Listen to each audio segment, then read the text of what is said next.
All right, looks like we're live, and welcome one and all to the Church of the Mirthful Bulbasaur. May eternal lulls be with you. How you doing tonight, Luke? You have made me very angry. Very angry indeed. Oh, I see Davis has popped into the stream. He's spirits. Uh, All lost to the Bulba. we got a little bit to talk about tonight. Just a little bullshitting. First though, I there's a Star Trek comic that it just wrapped up today, and I read it today. It was fantastic. It was called Terra Incognita. Star Trek Next Generation Terra Incognita #6 came out today, and it's fantastic. So this is the third miniseries in the kind of TNG mirror universe saga that IDW has been doing. And say what you will about IDW, there's certainly a lot of cucks working there. But their TNG mirror universe stuff has been fantastic. It started with a series called Broken Mirror, which was just sort of introducing the next gen crew in the mirror universe. I don't want to give a lot away, but good stuff. Then the second miniseries was called Through the Mirror, where it was like the mirror universe was invading the regular universe, because in the mirror universe in TNG times, the not Federation, the Empire is kind of on the ropes.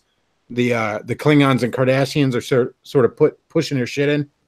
So they invade the regular universe basically to raid it and steal supplies, steal ships and shit like that. Well, at the end of that, they get chased back, and the mirror universe Barclay decides to take his regular universe's counterpart's place because he doesn't like what a dork he is, and he thinks he can do that life better. So Terra Incognito is sort of the story of that, and it's really interesting how it starts. It starts with him like basically he's got the real Barclay tied up in his quarters. He even like builds a fucking stasis pod for him because he can't bring himself to kill himself, as it were. And then issues 2, 3, 4, and 5 are basically like standalone stories where the Barclay is just sort of a background element. I don't know how else to put it. And then issue 6 is where it all comes to a head. It was really interesting. Like these three things together felt like the best season of TNG they never made. Really good stuff. I highly recommend it. If you're a Trek fan, check them out. The first two series are available in trade paperbacks. You can find them on Amazon. The second one, or the third one here, is not available in trade paperback just yet because last issue just came out today. But give it, I don't know, a month, maybe even just a couple of weeks, it probably will be. I highly recommend them. If you were ever a fan of TNG, you definitely get a kick out of these. They were great reads. So, definitely want to check them out.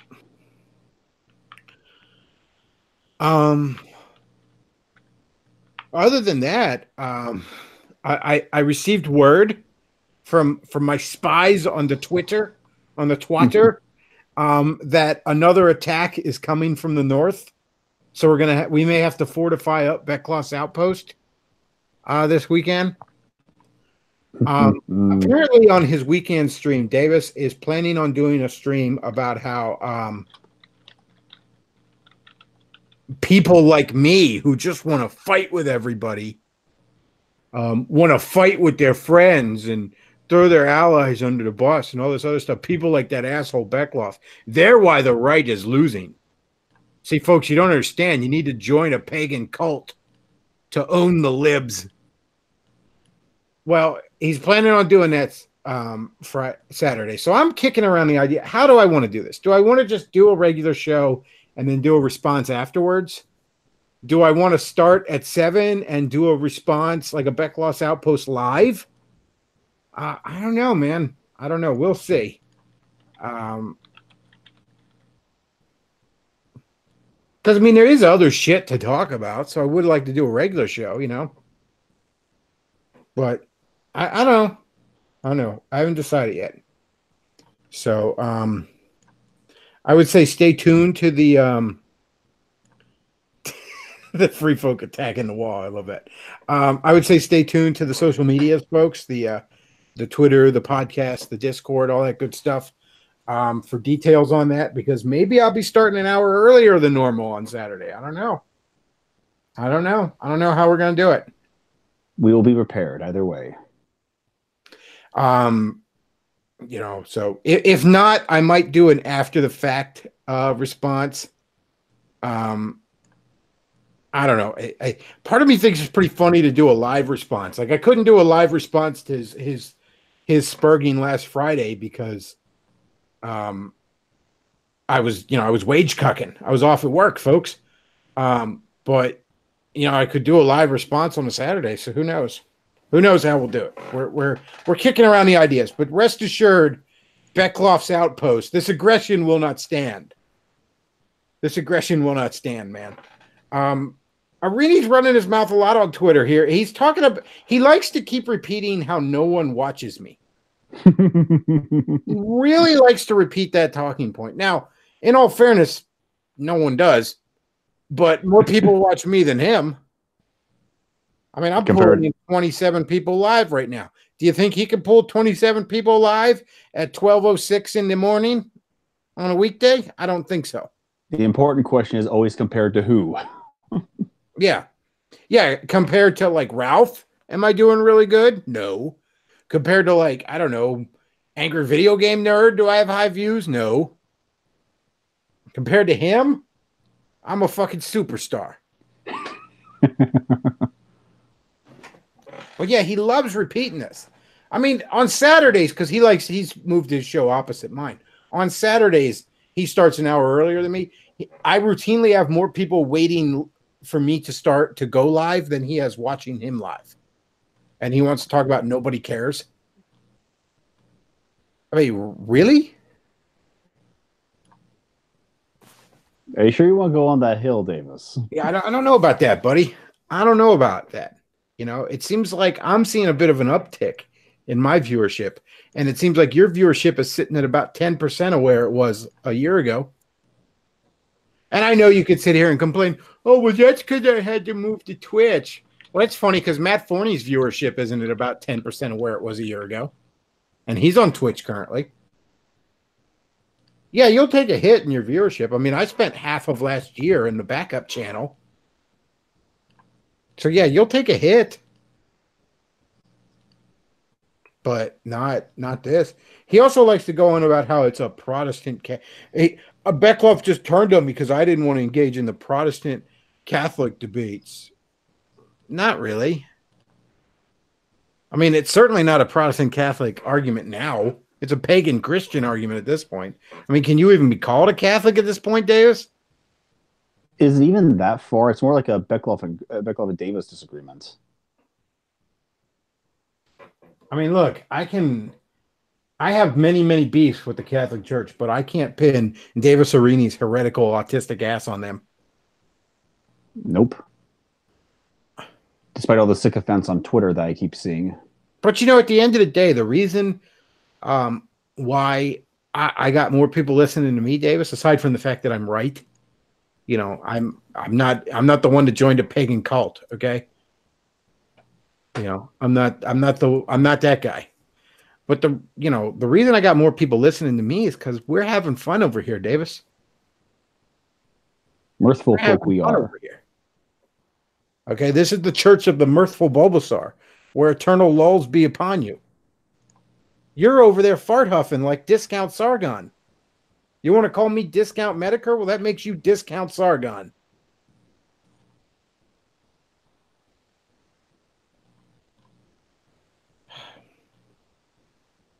I mean, it'd be sad if it wasn't so funny.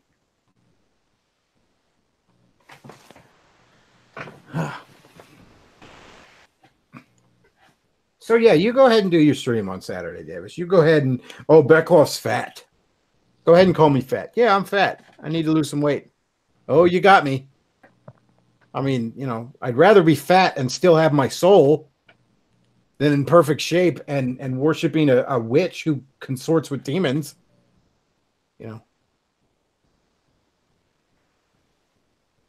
Somebody in the chat says Arini getting to be Discount Kraut at this point. Ooh.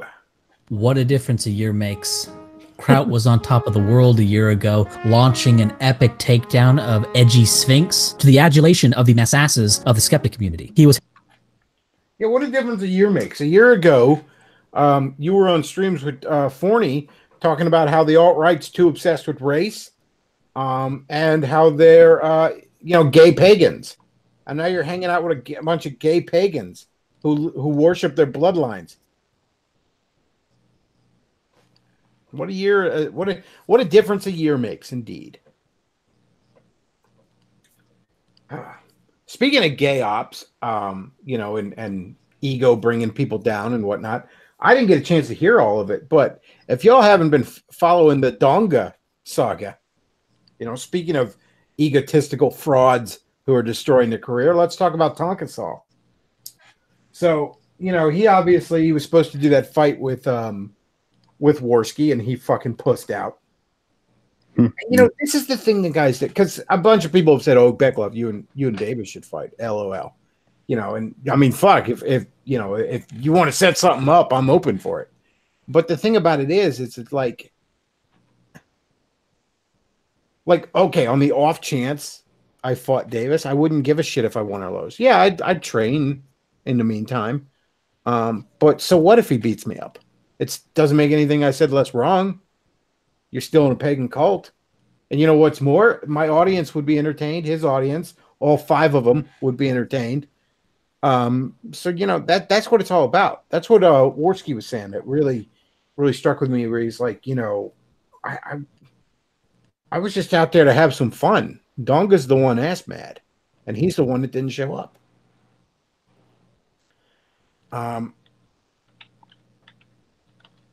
Because again, it's all about ego. Are you out here to be an entertainer? Are you out here for the audience? Or are you out here for yourself?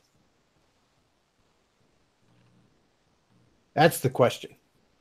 So, in the Donga saga, obviously he pussed out on the fight. But then it turns out Failure, his sidekick, turned on him and was talking about how. Now remember, back over last year, there was a time the Kumite was raking in the fucking money. Raking the fucking money in. Apparently, he wasn't really paying Failure, despite saying, he was giving him some money, but not enough. Despite saying that, I'm giving most of the money to Failure. And he was cheating his taxes. He was putting the money under his grandma's name so that he wasn't in a higher tax bracket and still be collecting welfare, apparently. And, and from what I hear, Failure dropped a whole bunch of other juicy tidbits earlier tonight, which I didn't get a chance to hear yet. I'm telling you, man, it's ego. What is, like, pop quiz, folks? What is Sargon? What is Tonka? What does Arini all have in common? They're up their own ass. Therein lies the lesson these 3 idiots can teach you. Don't give up the ego, man. Stop sucking your own dick. Stop huffing your own farts.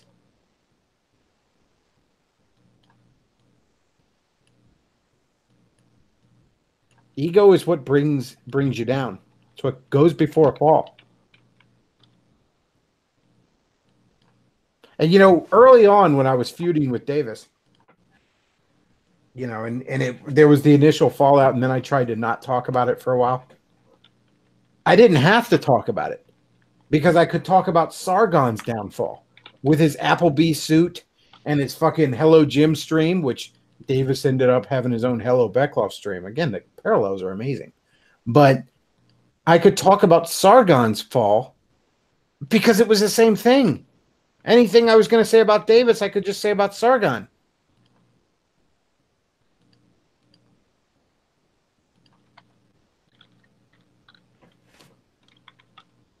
I don't know what else to tell you, folks. I take God seriously. I don't take myself seriously. Why would I? Trust me.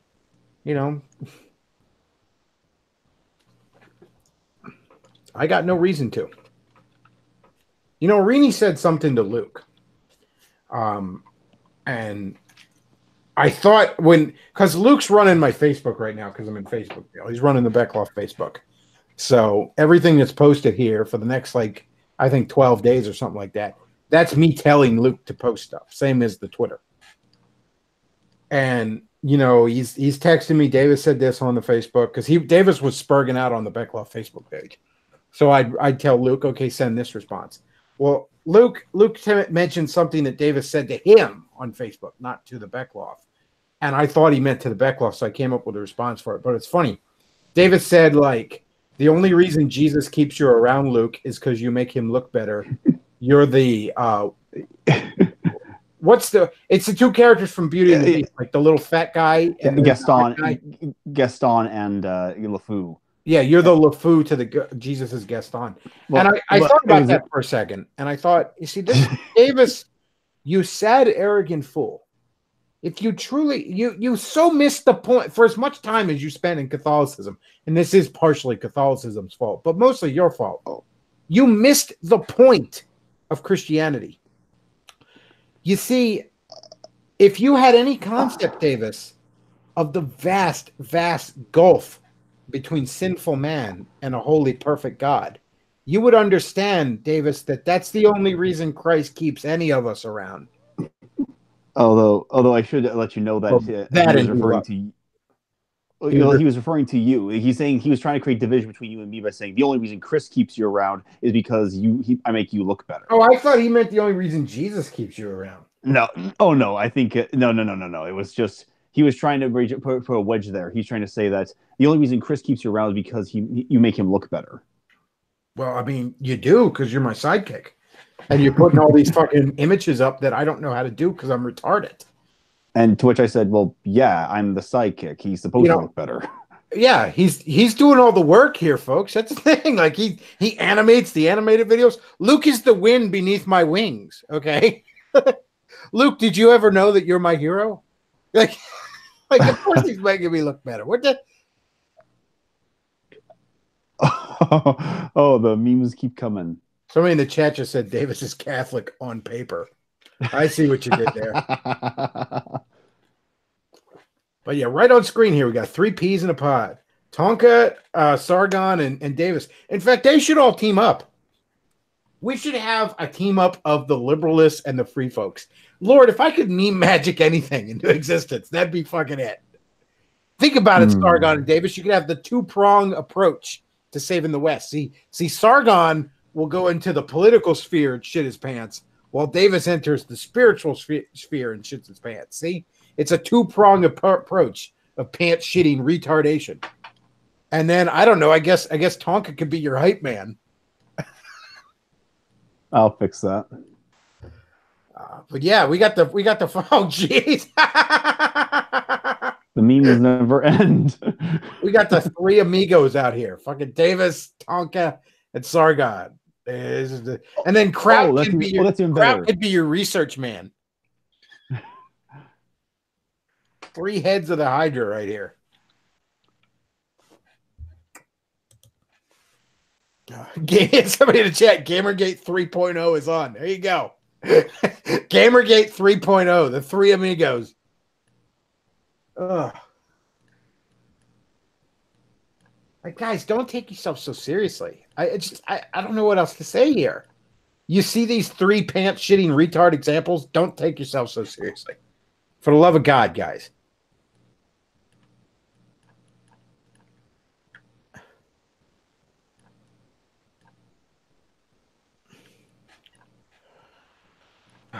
I don't know what else to say there, folks. Just don't. Just don't take yourself that seriously. And in the or to put in the words of a better man. Well, like the man says, don't take life too seriously. You'll never get out of it alive. You know, I saw this sort of reminded me because he referenced Looney Tunes in it. I saw an actually really good Nostalgia Critic video today. Oh, yeah? He went through a history of the M&M's commercials. Like starting in like 94, I think it was 95, something like that, when they switched to the designs that they've kept since then, and basically the similar voice actors and all. he went through, and that's the kind of shit I find really fascinating from like nerd videos and all. You know, because as he said, it's something that no one really talks about. And the commercials have been very, very popular for years. You know what I mean? That's why, you know, you don't see a product sticking to a very, very similar ad campaign for 20 straight years. You know what I mean? Even like the Energizer Bunny made a comeback here in recent years, but it had been gone for years and years, you know? Really great stuff. I actually really recommend it, guys, you know?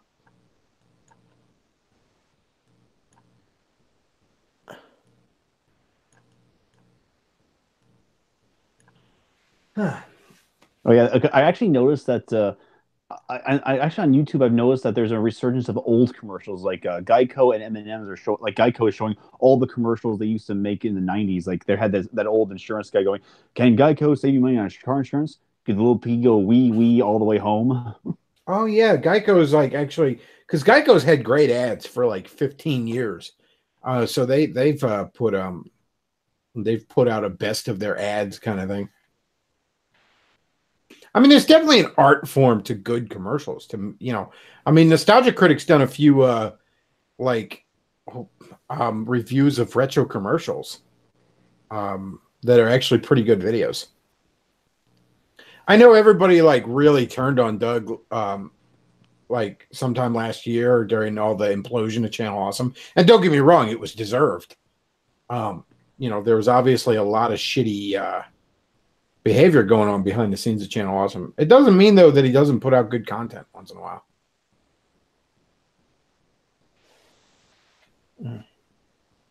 Nostalgia Room says, I remember when every commercial didn't have a sodomite couple in it. yeah, there was that. Either that or an interracial couple. When's the last time you've seen a white man and a white woman together in a commercial?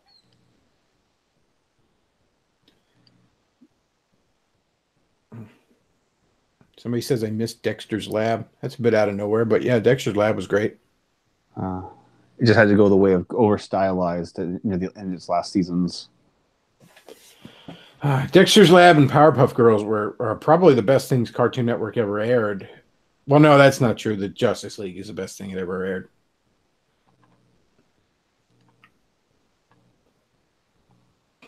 Somebody chat says, or an interracial sodomite couple. Yeah, there's that too. Moses had an African queen wife after all. Oh, mind you, I'm not necessarily against interracial. Like, I am not inherently against miscegenation. I'm against it getting pushed in the really obnoxious way that it is. But no, I'm not inherently against it. I don't view it as inherently a sin or anything like that. It's maybe not the best idea a lot of times. But no, I don't have any problem with it. Statistically speaking, it's not very a wise pursuit. Just statistically, though, not every single person every single time. Yeah, I have there's nothing inherently wrong with it. I know a lot of people in these circles are like, oh, you're so bad. It's going to erase the white race. No, it's not. The white race's self-destructive streak might do that.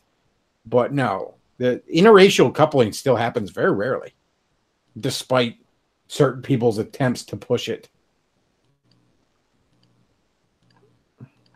But no, I mean, I've said before, like, look, if I found a black girl that I found attractive and, you know, I connected with and all, I wouldn't have any problem settling down with her. And I don't find that many black women attractive, in all fairness. But there's been quite a few where I'd happily colonize and oppress that pussy. So. At least 30 or 40 times a day, we'd have some frantic grandmother running up to the counter asking, "Did you get any wheeze yet?" Only to be turned away faster than a white guy auditioning for a McDonald's commercial. That's the kind of subtlety we're complaining about. Yeah, I just dislike the fact that it's fucking pushed. Like, just obnoxiously pushed.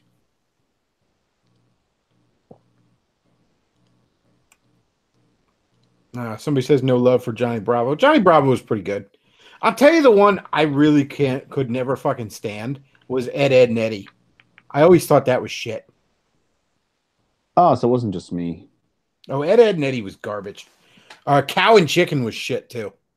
Oh, what was that? Cow and Chicken was nothing but the poor man's fucking Ren and Stimpy.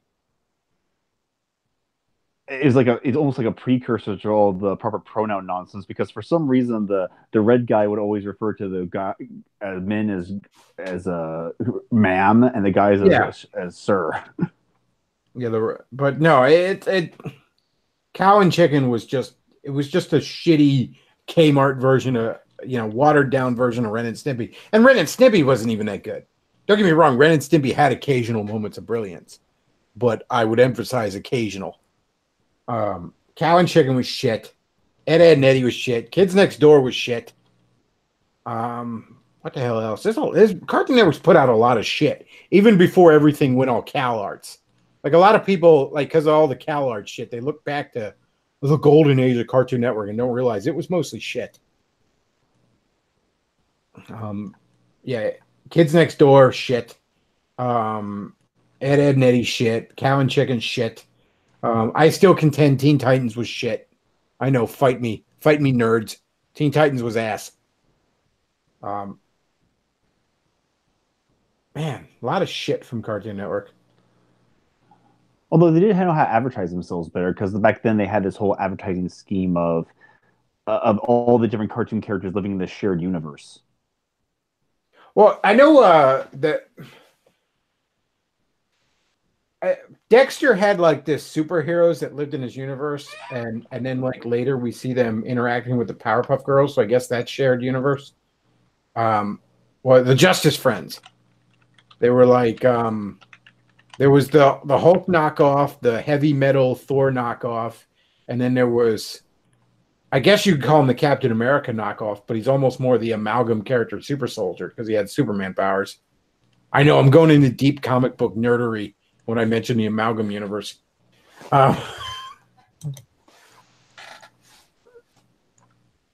Somebody says the best thing about Teen Titans was the Tales of Symphonia.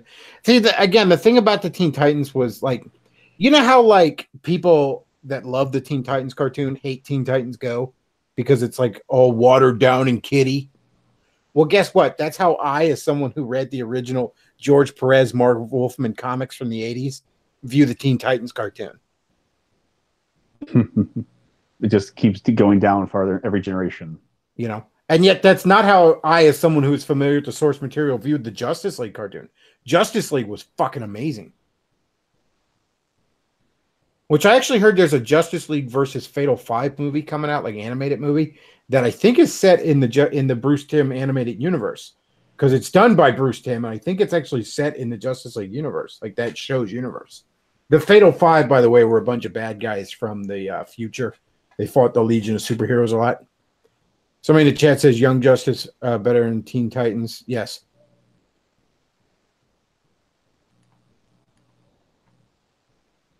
Justice Friends. Justice Friends was awesome. And I loved how it was just them like living in an apartment. Like it wasn't even focusing on their superhero stuff. It was focusing on them just like almost like a sitcom. The Justice Friends, 3 of Earth's mightiest heroes, joining forces under one roof to face the challenge of everyday life. Oh, yeah, that was fantastic. Somebody in the chat mentions Batman Beyond. Batman Beyond was great. Really, the whole Bruce Timm, Paul Dini DC animated universe was fantastic. I mean, obviously the Batman show, the Batman the Animated Series is obviously probably the best superhero cartoon ever made. The Superman Animated Series was fantastic. Batman Beyond was good. It was probably the weakest of all those shows, and it was still good. Justice League and Justice League Unlimited were amazing. Yeah, the animated Batman thing. There's what an amazing show that was. You teach an entire class intro sequence alone, like the way they digitally managed everything and how they arranged everything. You can mathematically show how much they planned this. Oh yeah, I actually had an art book a while back. I don't think I have it anymore. I think I ended up selling it, but it was on. It was, it was featured a lot of old storyboards and behind the scenes stuff on the show. Yeah, talking about jokes they couldn't get past the censors and stuff like that. Before this cartoon, like superheroes couldn't punch somebody directly was a rule. Like, because you promote kids would learn violence from it.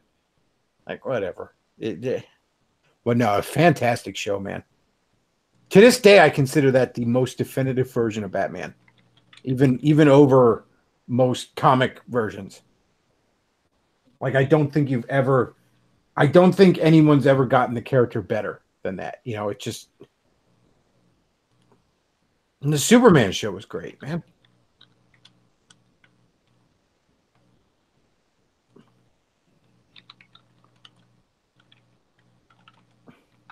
I still hear Paul Dini and man, what's the guy that voiced Superman? He was in the show Wings.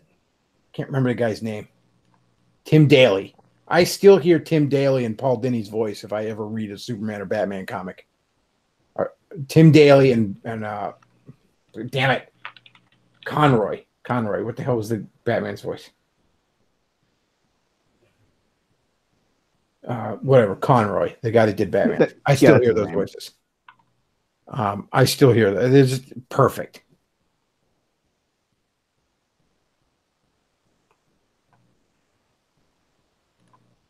I always thought Luther sounded really black in that. And like he looked kind of dark skinned. So I'm like, is Luther like half black in this universe?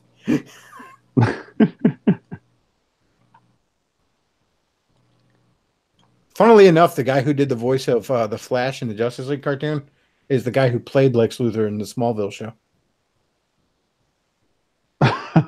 That's just a random bit of useless information that just rattles around my head. And of course, what mention of Batman cannot be, what mention of the animated series cannot be mentioned without this famous character? Tisk, tisk. And to think our tax money goes to pay those jerks. Mark Hamill is the Joker, ladies and gentlemen. Again, behind the scenes stuff, no pun intended, they said when he came into the audition, like, they all laughed, like, immediately. Like, fucking Luke Skywalker wants to be the Joker. And then he did the performance, and it just immediately they were blown away. And somebody asked, like, Mark Hamill, like, where did you get the idea for that voice? Like, where did you where and he says, like, I basically viewed the Joker as equal parts school bully and classroom clown. And yeah, I mean, you can't get a more definitive. Again, you talk about a voice that you just hear. Like, and there have been other actors that have done good jobs with the Joker and all, voice actors in particular. And obviously, Jack Nicholson did a great performance. Heath Ledger obviously did a very, very amazing performance as a character. But I'm sorry, man, there is no more definitive Joker than fucking Mark Hamill.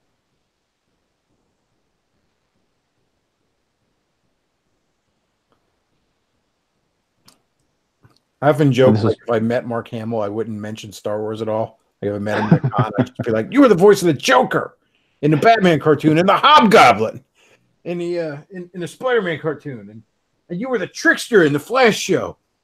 Like, oh, it was also in Star Wars. I don't watch Star Wars. What were you, Picard?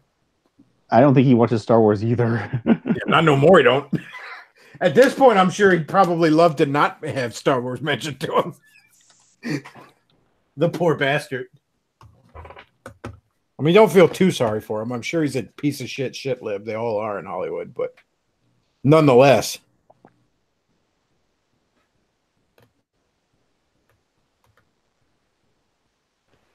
Let's see. I'm not sure, but I think this was his last. This performance was his last performance of the Joker. Somebody says he has an idea. He says, "Hey, I got this flashlight with me. I'll shine it across the gap between the buildings, and you can walk across the beam and join me." But the second guy says, "What do you think I am? Crazy? You just turn it off when I'm halfway across." Yeah, actually, he did the before that. One of the last things was the Arkham games, and then he said, "Look, I really don't want to do the character again unless somebody does a Killing Joke cartoon." There it is. I think the other thing this might have happened after the Killing Joke, but I know there's a cartoon called Justice League Action, which I really haven't watched. It doesn't look bad. It just looks kind of goofy and cheesy and humorous. It's almost in the vein of Batman Brave and the Bold. But there's an actual bit in it where the Joker and the Trickster kidnap Mark Hamill, the actor, and Mark Hamill is doing the voice of all three of them. Which, I mean, that's pretty damn cool. But other than that, I don't believe I think the Killing Joke might be the last one, if not that. Because I'm sure when they approached him on that Justice League Action and said, do all three of these, he probably was like, yeah, that sounds like fun. Here he is. Yeah, that's just hilarious. Like the Joker and the Trickster kidnapping Mark Hamill, and he's the voice of all three of them.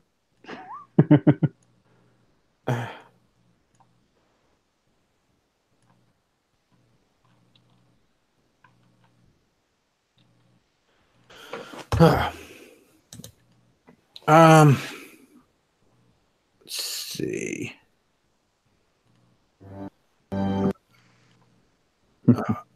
Nostalgia Wound says Mark Hamill is also in Wing Commander game.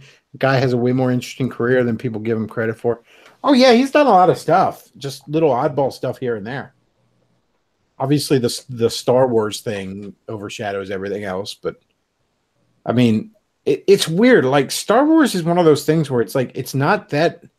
Obviously, I know I've shit on Star Wars a lot, and let's be real, as a movie series, it hasn't been good since the year I was born. But just that, like, I mean, I hear Mark Hamill, I hear the Joker. I don't hear Luke Skywalker.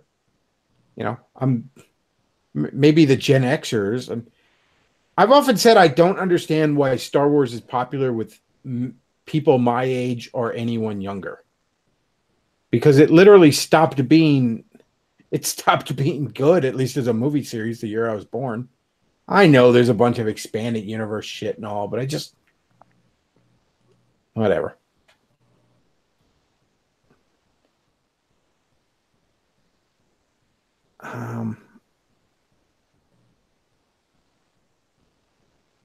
Let's see. Somebody says that's why it's popular. It's very simple.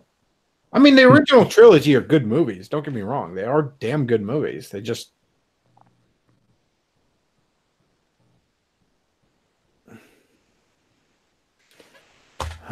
Clancy Brown was the name of the guy who voiced Lex Luthor. That's right. Yeah. And he did a lot of other cool stuff.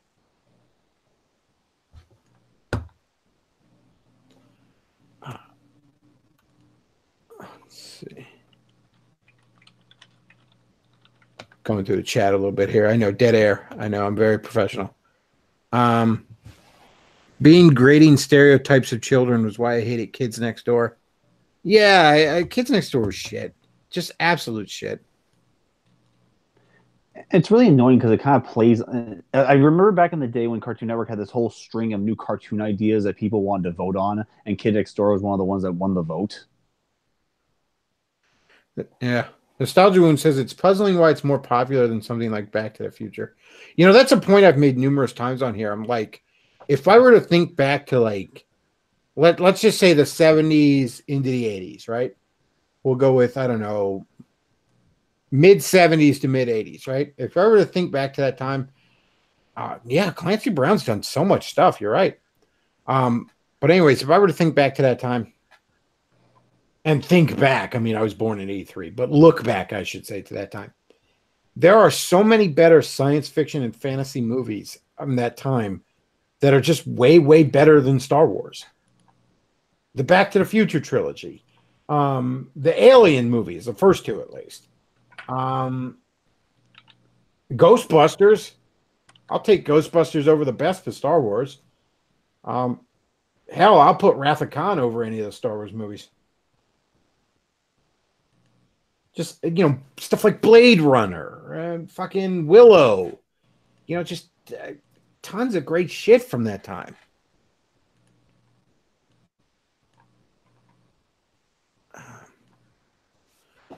Gratol in the chat says, so it turns out Nintendo has a Fire Emblem game crossover with the Persona / Shin Megami universe. I could not care less about that. You just posted a comment I could not give less of a shit about. In fact, I actually had to highlight it for how much I don't give a fuck about it. Somebody mentions RoboCop. Yeah, RoboCop, another fucking classic from that time. Predator, another classic from that time. Predator's amazing. And then if you want to include horror among this sci-fi fantasy, you're looking at movies like the Nightmare on Elm Street. Oh man.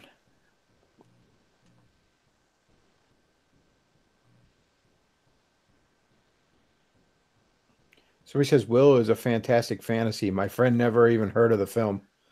You know, I have a funny story about Willow. When I was dating my my high school sweetheart, we were out of high school, but still dating for a while. We dated several years afterwards. But I remember I used to always go over to her house on Wednesday. I was working at like Burger King at the time, and but I was still living at home. And shortly, around that time, I ended up basically moving in with her. Like I only kept my mailing address at my parents', and I'd be there like maybe once or twice a week. But I was basically living with her. But at this point, I wasn't. At this point, I basically only saw her on Wednesday, and then maybe a couple other times during the week. Well, she calls me on like Monday, and she's like, "Are you off today?" I'm like, "Yeah." She's like, "You should come over." I'm like, "Okay." And I just think we're gonna hang out for a while, whatever. Yeah. And I'm like. And I'm thinking, like, because she didn't have cable or nothing like that. I'm thinking, well, I should bring a movie over. I'm like, you ever see Willow? She's like, no. I'm like, well, I'm going to bring Willow over because Willow's awesome. So we're watching Willow, and she's sitting there on the couch, and she's just, like, irritated. She's just, like, visibly irritated, right? And I'm just thinking, oh, what the fuck is her problem now? What does she want to fight about now? Oh, man. That's the thing about dating a redhead. You can just see when they're irritated, and you wonder, oh, shit, how long till the meltdown?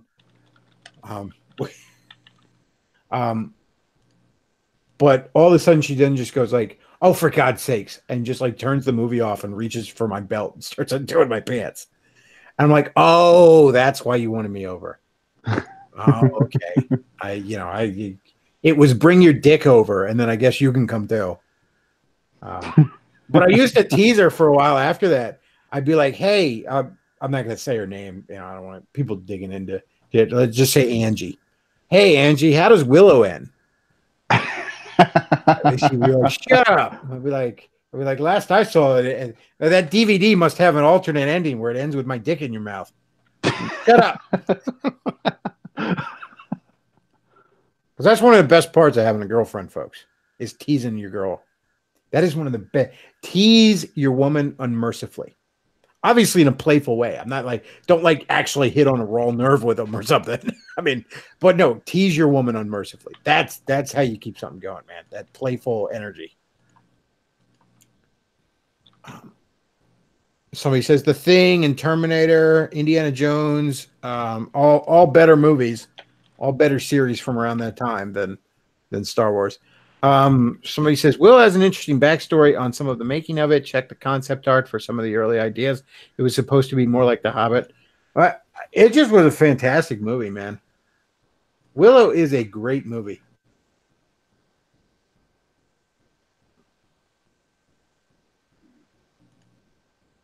Yeah, Willow's fantastic.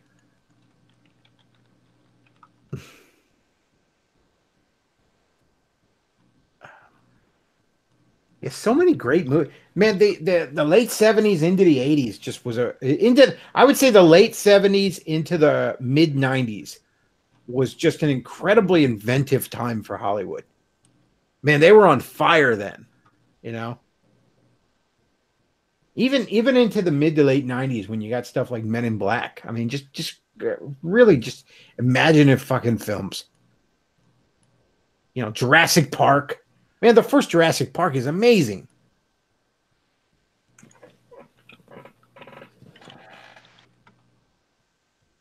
Somebody says Monster Squad greater than the Goonies. Fight me. Yeah, I don't give a shit about the Goonies, so I'm not going to fight you on that. I never liked the Goonies.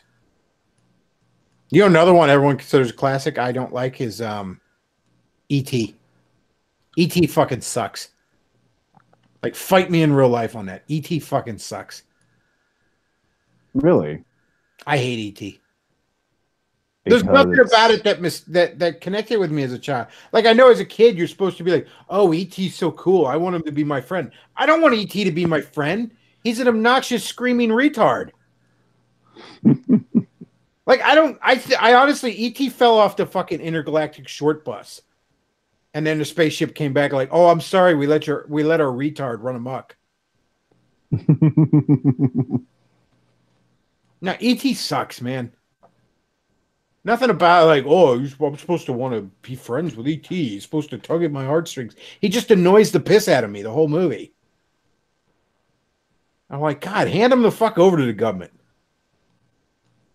Oh, did you ever remember Flight of the Navigator? Flight of the Navigator.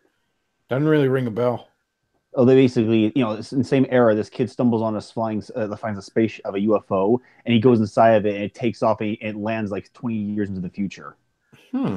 Yeah, I don't believe I've ever heard of that movie. And apparently, like the people, he comes back, and if there's like like the alien ship is also captured by the government as well, but some data information is also in his head, and the government wants to get it out of his head.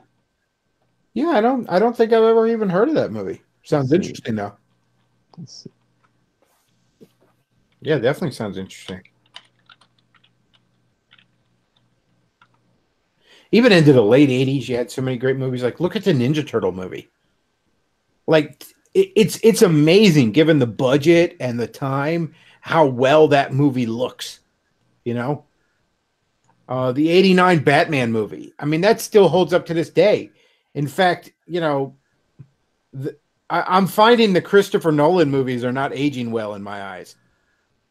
Like, the Nolan movies, while I loved all of them at first, I like them less each time I see them.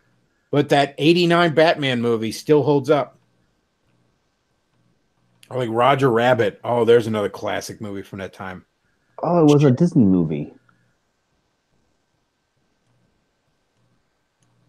Roger Rabbit's. Oh, wow, that was a legendary masterpiece there.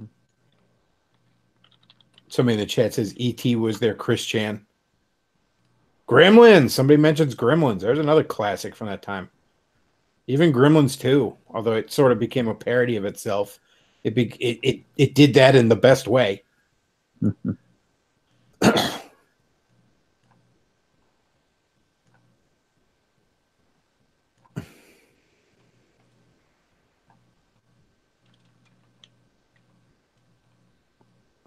Yeah, man, just an amazing time for cinema. You just don't see that anymore. I mean, Hollywood seems to have completely run out of ideas, except for, you know, putting Marvel movies out there. And don't get me wrong, I like most of these Marvel movies. I don't have any intention of going to see Captain Marvel, and I didn't see Black Panther. Oh, did you fucking hear Black Panther got nominated for Best Picture? Are you fucking kidding me? You know what? Black Panther is officially the retard in class that the teacher says no one's allowed to pick on. And that always works out well, doesn't it? Like, think about it. I'm a huge Marvel fan, and I purposely didn't see that fucking movie just because everybody told me I have to or I'm racist. And it's probably not even bad. It's just it doesn't deserve all this dick sucking. Oh, Fievel, American Tail. Fuck yeah. Land Before Time. Oh, that's the shit. Ooh, War Games. Dude, the fucking Princess Bride. Man, such great movies from that time. War Game. Like a list of 80s movies that every kid should see. Beat Street. Never heard of that one. You know, I used to be really mad about how, like, the Oscars snubbed, I guess you call them genre films, you know, sci-fi, fantasy, whatever. Like, did you know the year that the first Lord of the Rings came out, it did not get even a nomination for Best Picture, but what won Best Picture that year was fucking Chicago. That gay musical starring the hamster up his ass dude, Richard Gere. Yeah. And I remember at the time thinking, what a joke the Oscars are. There's no way you could look me in the eye and tell me that's a better picture. And I thought, I wish the Oscars would stop being such pretentious assholes and fucking start recognizing the amazing filmmaking that sci-fi and fantasy movies are. And I guess I made that wish on a fucking monkey's paw because now they're going to nominate Black Panther for fucking Best Picture. I'm sorry, guys. I guess I got to truly be careful what you wish for. Hollywood is always so pretentious on this because the movies always focus on low budget actor focused movies, but now they jumped the gun and went on the full social justice warrior movement and said, "Oh, we're going to promote a genre movie. It's going to be the one that no one likes to see." Yeah, it's the shittiest of the Marvel movies so far. There you go. I mean, it's not like they did that to Iron Man or even like Civil War, Iron Man, or like Captain America 2 or Captain America 3. And by the way, you should show Beetlejuice on there. And Beetlejuice is fucking amazing. Oh, that's fun. What a great movie. Let's see what else we've got here. Who Framed Roger Rabbit, of course. Girls Just Want to Have Fun. I never heard of that one. The Goonies. Goonies is overrated as fuck. Breakfast Club is good, but it is a bit overrated. Adventures in Babysitting. Yeah, that movie's pretty good. Back to the Future. Classics. The Outsiders. I don't think I've ever even heard of that one. Fast Times. Oh, that was. Oh man, Fast Times at Ridgemont High. That's one of. I remember when I was like about 12. Yeah, it was probably when I was 12. My dad decided, okay, you're not a kid anymore. You're damn near a teenager. So I can start and show you all these R-rated movies from before your time, right? And he was like, "Oh, you love that Saved by the Bell show? Well, here's R-rated Saved by the Bell." And he rented me Fast Times at Ridgemont High. And holy shit, what a fantastic movie! That was the same time when he rented me like Caddyshack and what was the other one? Animal House. Animal House is so fucking good. The last last handful of really, really good R-rated comedies I remember were like early 2000s were, oddly enough, the two that stick in my head were both Ryan Reynolds movies. Waiting and Van Wilder, both really good. But they were the last of that really like raunchy sex pot kind of R-rated comedy that was so prevalent in the 80s and 90s, I mean, I guess you could say like The Hangover and Superbad were a bit of a revival of that, but it didn't really stick.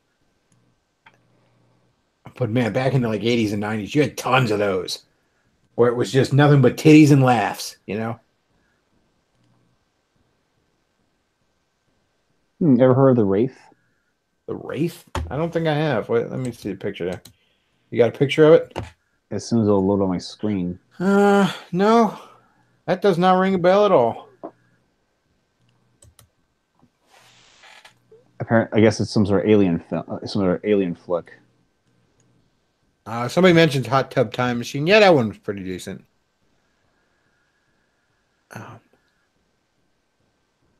Somebody says Saved by the Bell is like Chris Chan's anus. I don't like to think about it. I loved Saved by the Bell when I was a little kid. I was in love with Kelly before I knew why I liked girls.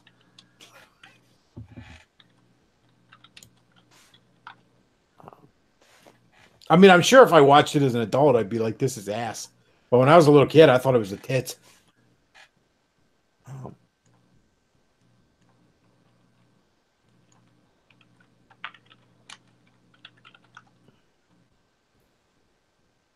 Let's see. Going through the chat here. Here's an old remember series the movie Meatballs? Yeah, I always thought that was overrated. That was one of those R-rated kind of comedies or whatever that, because I mean, even Bill Murray's in it. I thought, oh, this would be great. Oh, I remember that show, Small Wonder. I stumbled over it on YouTube. I thought, oh yeah, they really should do something with this.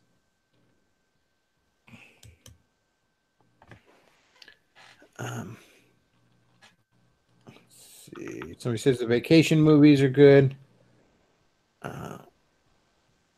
Meatballs is a comfy film. Yeah, I just never liked it. I just never got into it. I gotta say, the Saved by the Bell cast picture you got up here.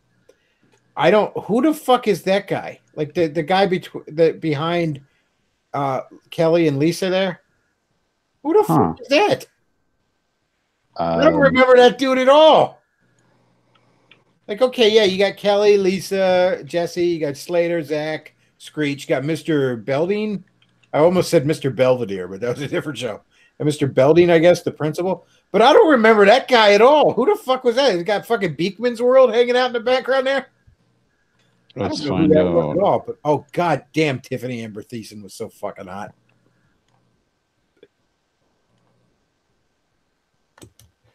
Oh. No, it wasn't the principal. Mr. Belding was the principal. Max. Oh well, they always ate at Max's restaurant.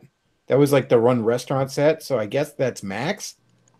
I guess I don't really remember ever seeing Max. I guess he was a more intricate part of the show than I remember. If he's sitting there in a fucking cast photo. Yep. Like yeah, it's Max, the one who owns the restaurant. Okay, apparently. I didn't remember him at all.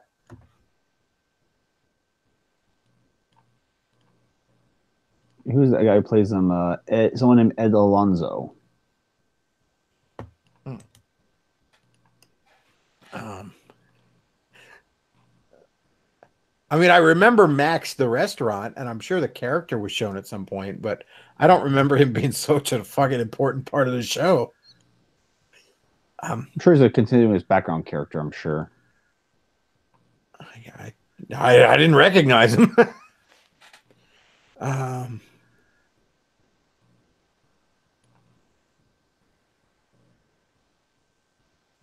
Somebody says Mandela effect. Well, I remember Max. The Max's the restaurant they were always eating at. I mean, the show basically had fucking two sets. Like it had the restaurant, and it had like the hallway with a single classroom on one side and the principal's office on the other, and that's like the only fucking sets the show had. Like very rarely would you ever see anything else? I mean, I'm sure that thing was on a shoestring fucking budget too. Oh man, that's fucking late 80s, early 90s, just in a picture. God, we were just all about like weird triangle shapes and shit. Bright ass colors.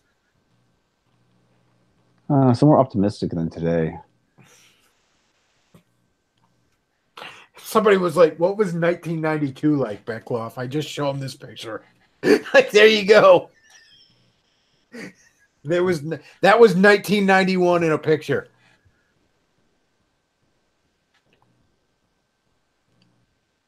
Oh, speaking of the 90s in the past, I went by Target today, and apparently they're selling vinyl record players and vinyl records. Yeah, and cassettes. Fucking cassettes are making a comeback. I gotta say though, I always liked cassettes. I actually liked them a little better than CDs. Like the actual quality of the music from cassette to CD was not that much of a leap in my opinion, but CDs were so much bigger. Like back in the day, see, again, you kids, you don't fucking understand the struggle with your, I don't know, MP3s and shit. No, I had in high school, I had a goddamn CD player strapped to my belt. Y'all don't fucking understand that. And before that, I had a cassette player. Now, that was more compact. The little Walkman, little Sony Walkman. That would fit in your pocket. Oh, my Sony Walkman. That was... I do remember Sister Sister. I didn't really watch it a lot. The show I really liked that was like a black show at the time, I liked Family Matters with Urkel, but I also liked a show called Hanging with Mr. Koopa. That was pretty good. I mean, there we go. Asked if I watched it. Yeah, I had a picture of that, but like fucking black. Oh man, that thing got me everywhere. Because like where I grew up, I used to it was like a really dense suburb, and it also had like everything that wasn't developed was like dense woods. So like I'd walk through the woods sometimes just because I was a fucking dork that liked nature. But I also liked I'd walk to the mall, or there's like 3 or 4 shopping centers or a movie theater I could walk to or ride my bike. That Walkman went fucking everywhere with me, man. Fucking had mixtapes and shit. Y'all kids don't understand. Y'all damn kids.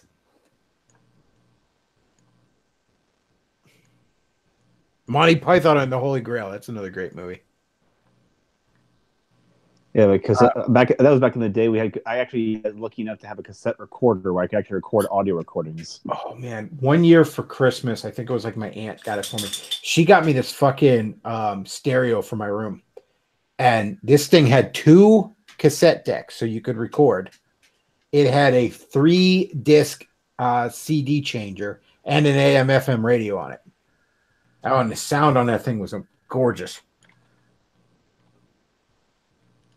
I know, kids. Yeah, you get the fucking all the damn fucking Zoomers in the chat are like, "What the fuck is an AM/FM radio?"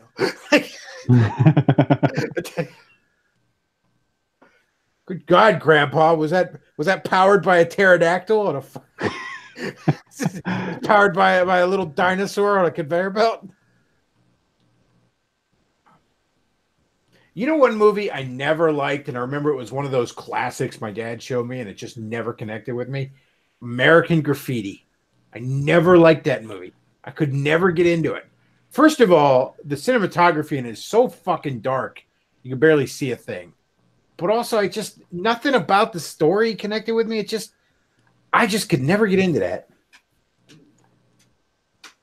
Oh yeah, I think someone tried to show someone showed it to me, and they were like, "This, oh, it was great, profound landmark piece." I'm like, okay, well, what's going on?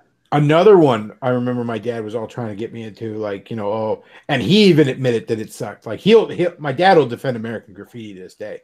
Like if he sees it on TV, he'll watch it. But like he showed me Easy Rider with Jack Nicholson, right? Mm-hmm. That movie sucks. Oh yeah, that's why they showed dick. Oh yeah, that's why American Graffiti was shown to me, because it was George Lucas's first films. Yeah. But yeah, and even he was like, okay, this was way better when I saw it last time. Which one was that? Easy Rider. That movie sucks. What was that about? It was just some movie about like Jack Nicholson, and it was like it's supposed to take place in the 60s, and they were riding on motorcycles and sticking it to the man or some horseshit. It was a bunch of crap. Another movie I can't stand, everyone loves, is Grease. That movie sucks a dick. Huh. I'm pretty sure it replicates what my mom's life was like, though, in that era. Yeah, Easy Rider was boring as fuck, man. And again, I mean, he showed me all these. Oh, you know what was okay? There's a movie called Kentucky Fried Movie, right? Mm-hmm. And it came out in the set. My dad showed it to me, and there's part of it that really bores me because Kentucky Fried Movie, it's hard to explain. It's sort of, from what I understand, it's the thing that inspired Saturday Night Live, because like half the runtime of this movie is skits, like skits. Like, because right before it, you see like a bunch of like fake news clips and fake trailers. But I mean, like half the fucking movie is that. You know what I mean? And then they finally get to a movie that's like, it's like a kung fu movie. It's called A Fistful of Yen. That part always bored me. But the little like short form comedy sketches in it are amazing. Oh, dude, they are so fucking funny.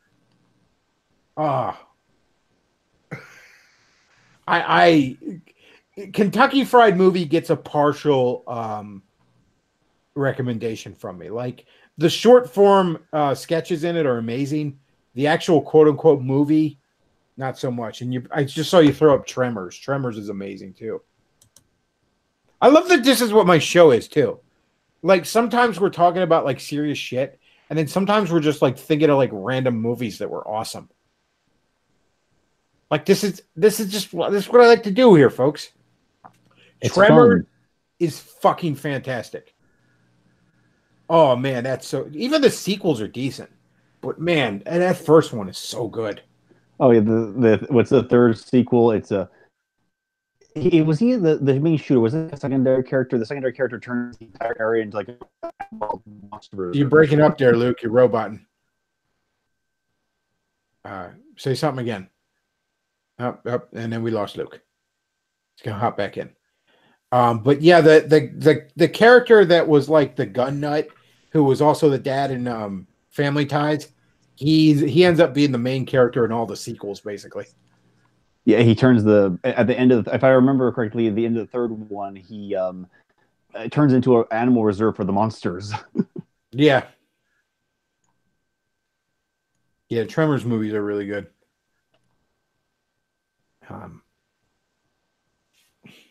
When they lead the last one off the cliff, can you fly, you motherfucker?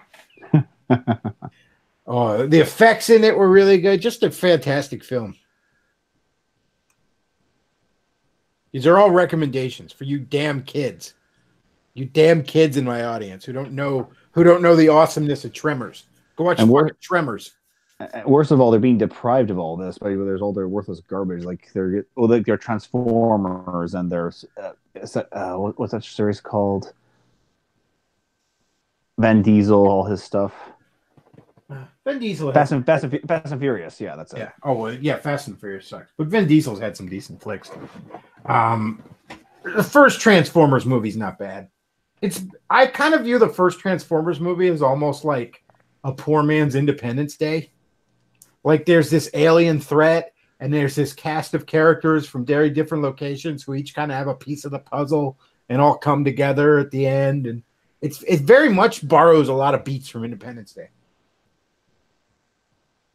Independence Day, by the way, another fantastic movie. Not that great, but pretty damn good. To give you an idea of what it is, it's basically a Will Smith movie. It was also a Jeff Goldblum movie. Oh yeah, that too. At a point where it becomes like a buddy fucking movie between them at the end. Oh yes, that's right. The two characters that have nothing to do with each other from two ends of the movie, and they come back together as the two main character heroes. Oh, good movie though. Good flick. Goldblum. He was what was his job again? He's like a genius IQ with he runs a TV studio or runs a cable studio. Yeah, he was like some genius hacker man, and then he took the divorce really hard, and he's just the IT guy at like a fucking cable company now. And Will Smith is a ace fighter pilot who's trying to win over this girl who's a single mom. Good movie though, solid flick. I mean, definitely not the best thing we've recommended tonight, but Independence Day is worth a watch. It was more at the time. It was just such an amazing, like spectacle of special effects at the time. So it hasn't necessarily aged the best, but it's still a decent flick.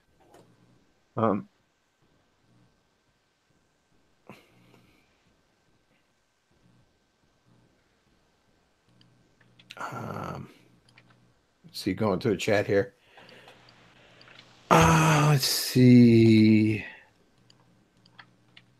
People talking about some of the Tremor sequels. Yeah, some of them are pretty decent. Kentucky Fried Movie is good. Yes, of course it is. What's not to like about Independence Day? It's just a little rough around. It's just a few bits of it that just haven't aged well. I mean, a lot of people now are like, "Ooh, it sucked," which no, you're wrong. It's still a fun flick. It's just it hasn't aged quite as well as some of the other things that I've mentioned tonight.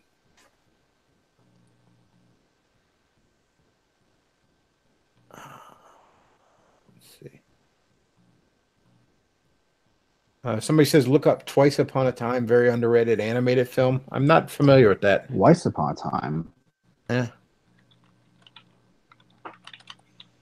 Let me see.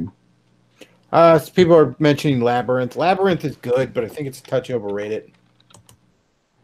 Oh, yeah, speaking of which, one of David Bowie's records was on the sale at the Targets in vinyl. Twice Upon a Time, this is a 1983 movie. Never heard of it. Yeah, that doesn't ring a bell to me. Oh wow, this is one I actually want to find a copy of. The Phantom Toll Booth. Oh, Chuck Jones's Phantom Toll Booth. Yeah, that's pretty decent. I'm not. Was that Chuck Jones, the Looney Tunes? Yeah, animator? Chuck Jones. Yeah, Chuck Jones. He did the Roadrunner cartoons. And the Grinch movie. Yes, the good one. The one that's only like 30 minutes long, like a Grinch movie should be. For 30 minutes of content, so. So he says they read the book, Phantom Toll Booth. Yeah, I read it in school too. It was a pretty decent book. Yeah, a decent kid's book.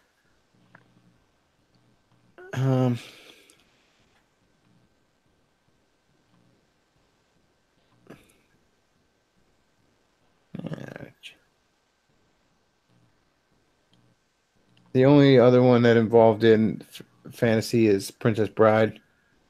Yeah, Princess Bride's great. Yeah, I don't know anything about Twice Upon a Time. So I can't recommend it, folks. But somebody in the chat says it's good, so take that for what it is. I should know about this, I think, but let's see, what is this all? Oh, it's animation is very stiff. Yeah, that looks like the quote unquote animated sections in Monty Python. Yeah. What is this?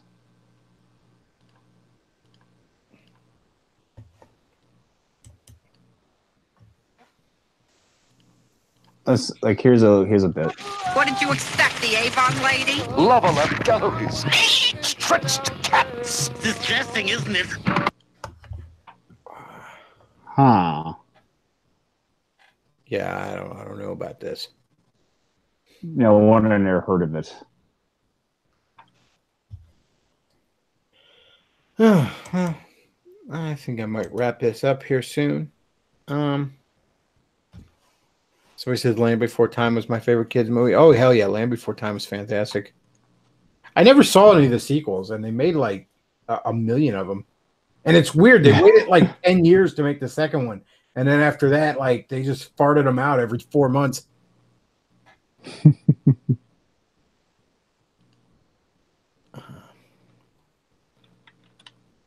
Yeah. Probably going to go ahead and wrap this up. All right, folks. If you before we wrap this up, do consider checking out our sponsors. We have the wonderful Steve's Jerky. We have the good folks at Button Naked. And we have the new book, Awesomely White. So consider checking those out, folks. And also, if you enjoy the show, consider checking out the PayPal, Patreon, and Amazon wish list, because that helps support the show. And I'm just saying, folks, just think of how platinum ass mad Davis Arini would be if you got me over him on the Patreon. He's like 51 of you watching now. All right. So I'm just saying, if each one of you sent like, I don't know, like $5. Oh man, just think how platinum ass mad he would be. Just, oh man, you might actually make his head explode like that scene from Scanners. I don't know. I believe in you folks. I think you can do it. Come on. Seriously though, if you enjoy the show, I do consider supporting it, and a lot of you have this month. I appreciate it.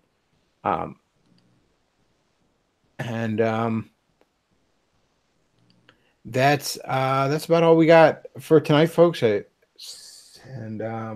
Yeah, thanks for listening. And Bechtloff out.